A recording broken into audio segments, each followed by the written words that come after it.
ఇందుకూరుపేట మండలం నర్సాపురం గ్రామం నుండి తిరుమల సిఎంసి హాస్పిటల్కి కారులో బయలుదేరినారు. తిరుపతి జిల్లా చంద్రగిరి కొంగరవారిపాలెం ఘోర రోడ్డు ప్రమాదం డివైడర్ ఢీకొని 4 మృతి చెందారు. పద్మ, శేషయ్య, జయంతి నర్సాపురం ఒకే కుటుంబానికి చెందిన 5గురిలో 3 మృతి చెందారు. మరో ఇంకొకరు SK Sameer Gangapatnam car driver అని తేల్చారు. ఇద్దరు తిరుపతి హాస్పిటల్లో ట్రీట్మెంట్ పొందుతున్నారు. కారులో మొత్తం 6 మంది ఉన్నారు. ఈ కారు నర్సాపురానికి చెందిన సర్పంచ్ తాత సురేంద్ర అని తేల్చారు.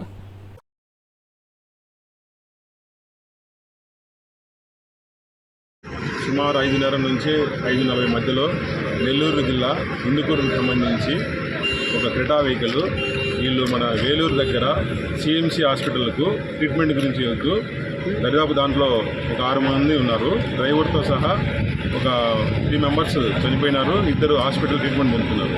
వీళ్ళంతా ఒకే కుటుంబానికి సంబంధించిన వాళ్ళు. వీళ్ళ వివరాలు నాకు కొన్ని తెలియాల్సి ఉంది.